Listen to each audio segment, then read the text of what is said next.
You are listening to Weekend Perspective, and I'm Teri Barr. And joining me today, my co-host from WOLX, Jimmy McGaw. Thanks, Jim. You are welcome, Teri. Thanks for having me. I could not do this one without you, knowing how much you love the bands we're about to talk Oh, I truly do. I truly do. Yeah, and joining us by phone, we are so lucky to have Susan Masino. Susan is an author and rock and roll historian.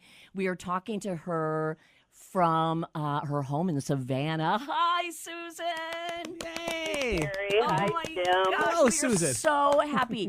Now, Susan grew up in the Madison area. She's got these incredible stories, Jim, about the early days of, let's say, Van Halen, before people really knew who they were.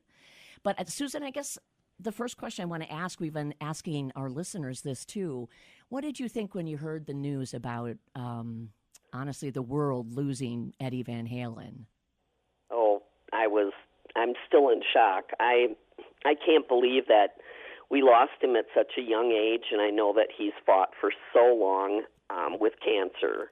And, the world has lost one of the greatest guitar players ever.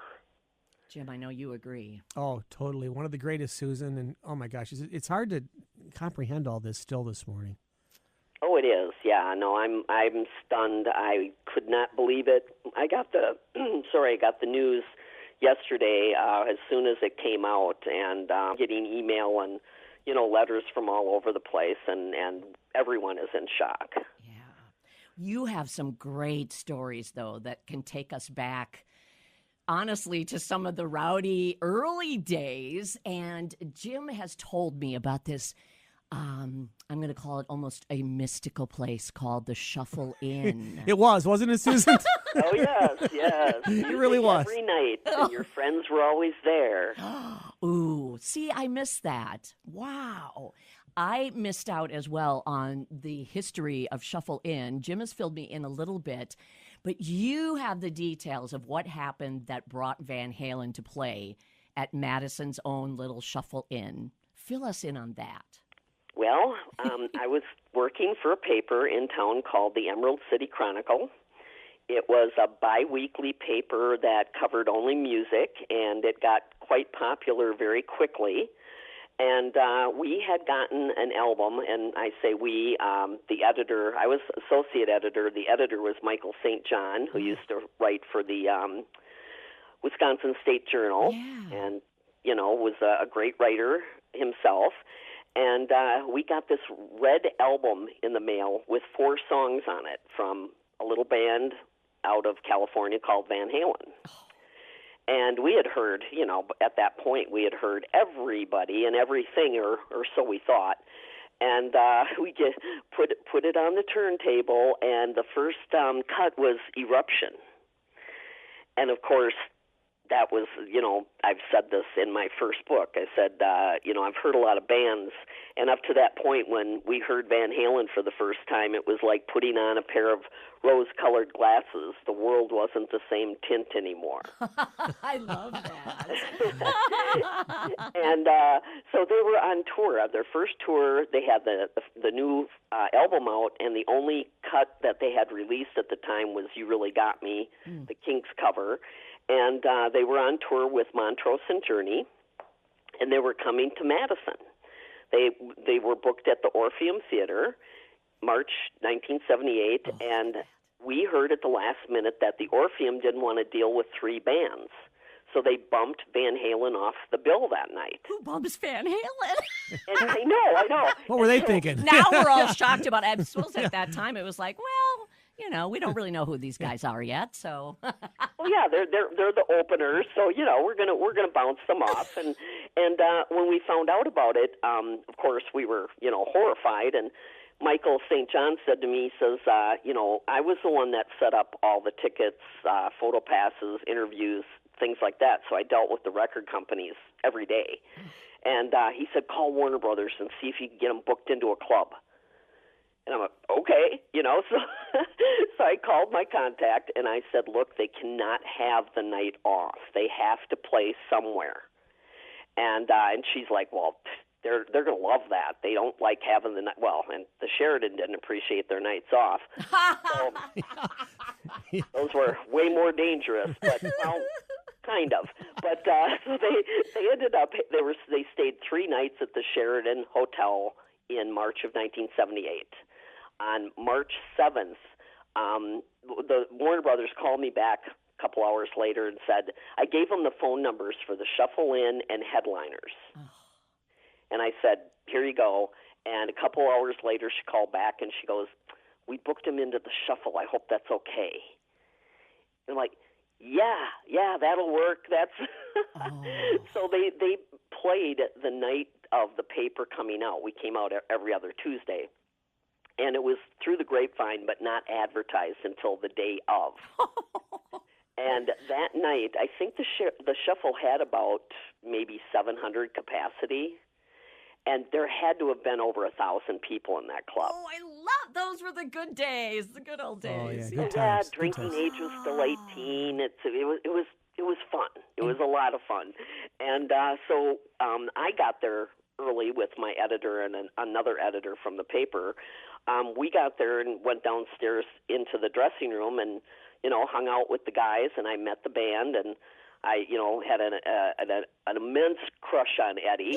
I'm going to say that right out. Why not? Yeah, throw that right out there, Susan. Yeah, I'm just going to throw that out there. And so, we all hung out. Eddie was the quiet one of the 4. Michael Anthony, again, comes in as a very, sweet and, quiet kind of guy. Alex and David took care of everything else. They were, between the two of them, it was quite the show. And so I met them before they played, and Eddie was sitting on the couch with a little practice amp, and he played us the song Pipeline, which was the first song he ever learned on the guitar. Oh. And it was really, incredibly fun, and they were a bit intimidating, I'll say that, because they knew, like, in 8 minutes they were going to be internationally famous, It's the attitude they had, and they knew it, And they played the Shuffle, and when they came on stage that night, they played the whole first album, and the place was so crowded that wherever you stood, that was it. You couldn't go to the restroom. You couldn't get a drink at the bar. If you moved, you couldn't move. We were just in there like sardines. And they did an incredible performance, of course. And David Lee Roth took a couple bottles of champagne and shook them up and sprayed the crowd at the end of the show. Oh. Nice. Nice. And and then after the show, we went downstairs and we got the pictures taken. And we were, the Emerald City Chronicle has the honor of being the first paper that ever put Van Halen on the cover in the United States. I love that. And that was a Madison-based paper. Yes. That is incredible, Susan. Wow. Well, and then they, on their own, trashed the 7th floor of the Sheraton Hotel to the point of they were banned from the Sheratons for life. For life. Pretty much, yeah, for life. It must have been bad. It was pretty bad. I mean, the first night I wasn't there, and I heard about the partying that went on, and some of the tricks that they pulled is they would switch. They took furniture and would switch them to different rooms. So they did that. They taped frozen fish to the ceiling of the hallway so it would unthaw and melt on people. Oh my God. I told the Sheraton this the other night. I said they stole all your towels, pillows, sheets, pillowcases. They outfitted their tour bus with everything Sheraton. Oh. And the second night after they played the Shuffle, I was there at the party, and that's where I don't recommend this for anyone to even try, but Alex Van Halen showed me a trick in the elevator, and then he taught it to me, and it involves smashing your head in between the doors. Oh, no! Yes. These guys partied, Susan. These guys partied. Well, I mean, we were at the party, and he wanted to go down to the lobby because they're waiting for the roadies to show up with more beer. Of course. And he grabbed me and he's like, come on, let's go see if the guys are back yet. And so we get in the elevator, and as soon as we get in the elevator, he hits the emergency button on every floor. Oh, jeez. And I'm thinking, oh, okay, this might not have been a good idea. And then he stops the elevator and opens the doors, and he tells me to hold the button. He wants to show me a trick, and I'm like, oh, this ought to be good, you know. So he sticks his head in between the doors, and then he says, let go of the button. I'm like, I'm not going to let go of the button. What, are you crazy? And so we argued for a few minutes, and I'm getting in my head, I'm flashing, you know, rock journalist kills Van Halen drummer in freak elevator accident. Right. Oh, my gosh. You know, but he was insistent, so I let the button go, and the door smashed on his head and bounced open. I thought that was the funniest thing he'd ever done. So he picks me up like a football, throws me out in the hallway, and he says, now you're going to do it. And I'm 21, I'm looking around, I'm like this little thing, and I'm thinking, how fast can I run, you know? And let me out of here. So he held the button until he says, we're not going anywhere till you do it. Oh. So adventurous journalist as I was. Oh, yes. or insane, either or. I did the trick, and it doesn't hurt as much as it sounds like your head's being crushed. And it can be fatal if you do it wrong. So do not do this. Good to know. I'm glad you lived to tell us about it. Oh, my gosh. Well, and nothing against Alex, but years later I saw him in a neck brace. And I'm thinking, Alex, come on, man. I mean, how many times did you do that trick? You know what I mean? That trick is old. It's over, man. Give it it up. Well, the funny thing is that he laughed so hard after I did it, he slid down to the floor and he had tears coming out of his eyes. And I'm like, what's so funny? And he's like, the band, nobody's going to believe this. I haven't gotten anybody to do this. Nobody on the crew, nobody I've ever met. You're the only person that's ever done this. And I'm like, oh, thanks, Alex. Yeah. Thank you so much. So, well, thanks for telling us about it. I love it. I think it's hilarious. But like you said, don't do this at home, kids. No, do not even think about trying to do that. But it was funny because back in 2003, I got flown to L.A. because of that story to be in the Van Halen DVD, The Early Years. Oh. And then 17 years later, I am gifted with a weekend at the new Sheraton, Madison, with a book signing, a birthday celebration, and the unveiling of the Roth Room on the 7th floor. Wow. Which is a beautiful conference room, and they made it up with just everything. I sent them everything I had, articles, pictures, whatever I could find from that time period. And they have had them all framed, they framed guitar picks, a concert ticket, the articles, that ran on them at the time. And at some point, they're going to move all of that out into the hallway for everyone to see that stays there. Oh. And it was an incredible, fun time. And then, and I told, Eddie Van Halen stories all weekend. And then to, wake up to that news yesterday was really just very, very sad. Well, thank you for keeping his memory and those stories alive. Do you have a favorite story of whether at the Shuffle or the Sheraton or in years more recent of Eddie? Oh, my goodness. I know there's probably way too many. I know, but the funniest, I'll have to say the funniest because Tom Giles took the pictures. He is, I think he's still up in Eau Claire. He moved up there. Great photographer. He did most of the work for the paper. Oh, nice. And he would do the band shot, for the cover. And then he'd always say for me to get in, jump into the shot. Well, I'll admit it, I was intimidated by these guys. And this was after the concert, right? They'd already played. So you saw them and their stage presence and antics, which probably made them even more intimidating at that point. Oh, I was in awe of their music and their talent, and and I just it was amazing to be there at the time. But it was so funny because when Tom said jump into the picture, I shook my head no, and he goes, well, what do you mean no? Get in the picture. And I said, nah, it's okay, I'm good. And and the band, oh my God, the band started whining and, oh, we're not good enough to take a picture with. Fine, that's fine. Oh, my gosh. They were really, really giving me a hard time. So I walked up and I looked at all of them and I said, fine, we'll take the picture. If anybody lays a finger on me, it's done. So I turn around, cross my arms, and I have these big, it was the 70s, so I had these wide-leg dress pants and this nice little sweater, looking like my little collegiate rock journalist look.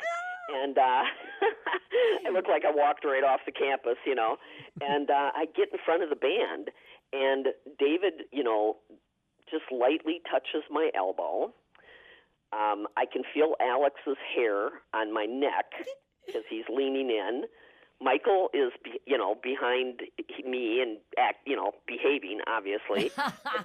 But Eddie bends down, and I think, well, he's trying to get in the picture, and everybody starts giggling, and the photographer is giggling, and I'm thinking, well, why? What is everybody laughing at? And the picture is taken, and about 2 days later, he comes to the paper with Prince, and he says, do you want to know why we were laughing so hard the other night? And I said, sure, yeah, why? And he hands me the picture, and here Eddie is bent down, and it looks like he has his hands around my thigh. And I mean, not down by my knee, but up farther. Yeah. And and because of the wide pants, Yes. I didn't feel a thing. Oh, that's funny. And when a couple of weeks later, we took papers down to Schaumburg to the beginnings. They did a birthday party for the Loop when they were still playing the bars. And we took the papers down and we had them autograph them and everything. And I have an autograph from Eddie that says, Sue, I love your thighs. Eddie Van Halen. So that's my favorite story about Eddie. How do you even top that? That's an cool. awesome story, That's Susan. very cool. Oh, my gosh. Even Valerie Bertinelli doesn't have a picture like that. No, hey, there you go. You topped her, Susan. You topped Oh, her. my gosh. If you were just joining us, we are talking to Susan Masino, originally from the Madison area, rock and roll historian and author.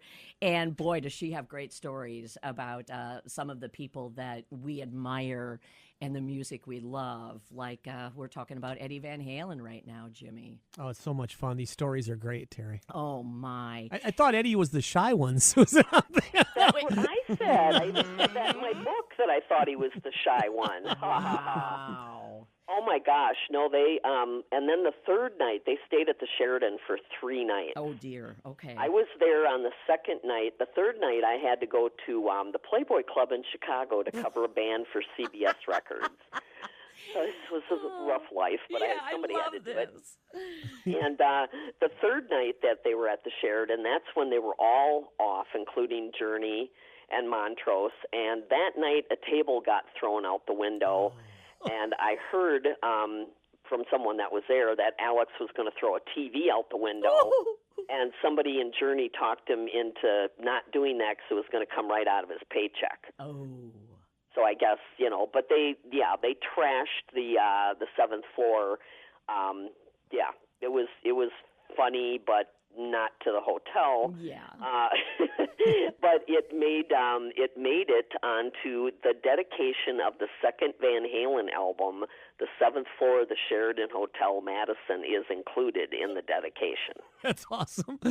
A piece of rock and roll history right here. That is so great. And then you talked about the photos and things we'll be able to see at some point at the Sheraton. I love that they're at least embracing this as a part of history. It's really important here.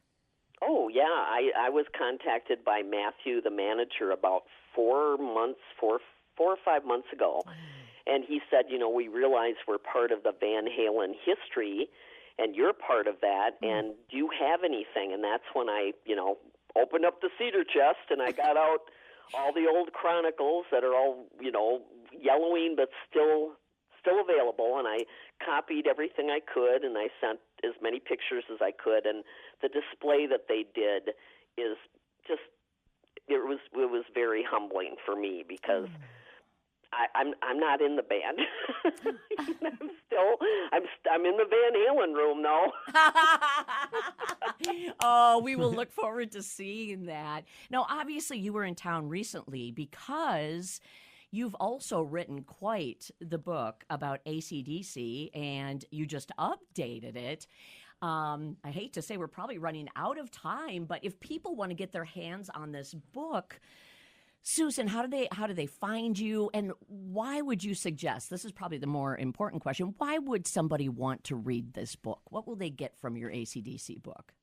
Well, I've known AC/DC since 1977 when they played the Stone Hearth for $3 to about 75 people. The Stone Hearth. Wow. That's right. And this book is the story of AC/DC, Let There Be Rock, and it really follows their whole career. Since I had a lot of contact with them on and off over the years, I've included that. And we brought the book up to date with some new pictures, lots of new stories, and, of course, a chapter for Malcolm, who passed in 2017. And you can find me at SusanMasino.com. I'm on Facebook, and all my books are available on Amazon. And these are books I think people will want to get their hands on. Oh, my goodness. Jim, what do you think? I think she is the true rock and roll historian, Teri. Yeah. I really think that. We are so grateful for you, Susan, keeping these stories alive. We always say, thank God the music stays alive. But if we didn't have these books to really help fill in all the details, we'd all be missing out. So thank you.